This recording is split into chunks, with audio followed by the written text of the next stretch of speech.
Année, mes amis, j'espère que vous avez bien profité des fêtes de fin d'année dans la présence de Jésus. Eh bien, ce mois-ci, nous allons continuer un peu sur ce thème « Révéler Jésus », mais vraiment découvrir ensemble dans quel contexte divers il a envie de se dévoiler. Alors, comme ça, nous allons découvrir comment il veut se révéler en nous et pour nous et à travers nous.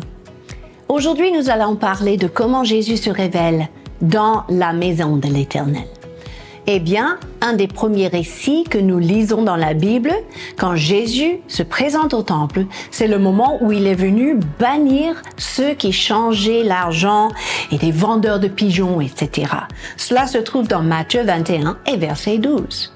Nous trouvons tout de suite son zèle pour la maison de son Père. Il ne tolère pas des hypocrisies, des compromis, de la corruption, des mauvaises motivations.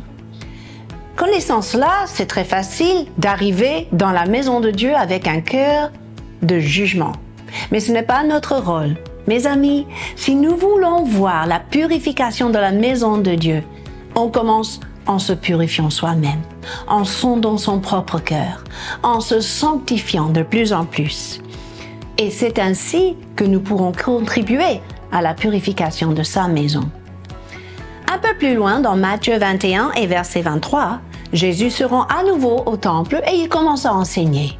Et tous les leaders religieux remarquent son autorité.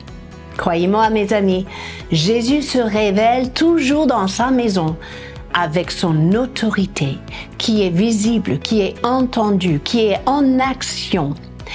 Et parfois, ça dérange les personnes religieuses. C'est à nous d'accueillir, de respecter, d'honorer cette autorité.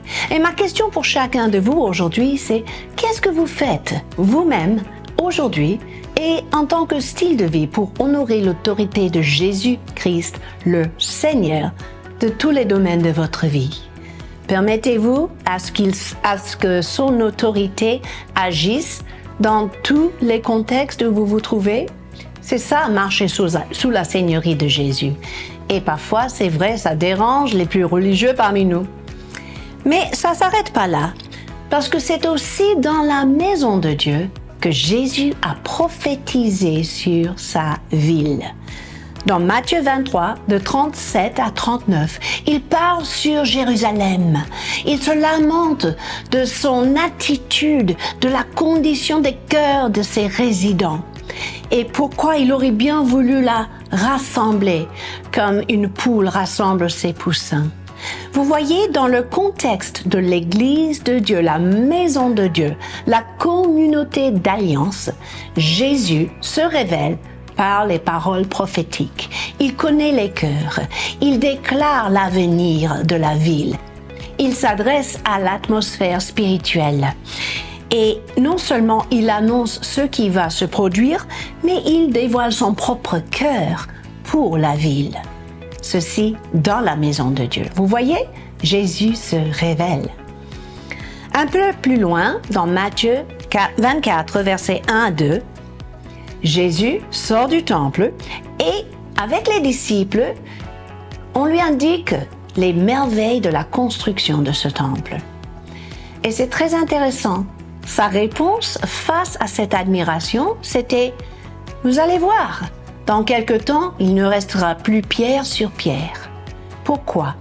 Parce que pour le Seigneur, ce n'est pas les œuvres de l'homme pour Dieu qui comptent, mais l'œuvre de Dieu lui-même. On a tendance parfois à se féliciter quand on fait des bonnes choses pour le Seigneur.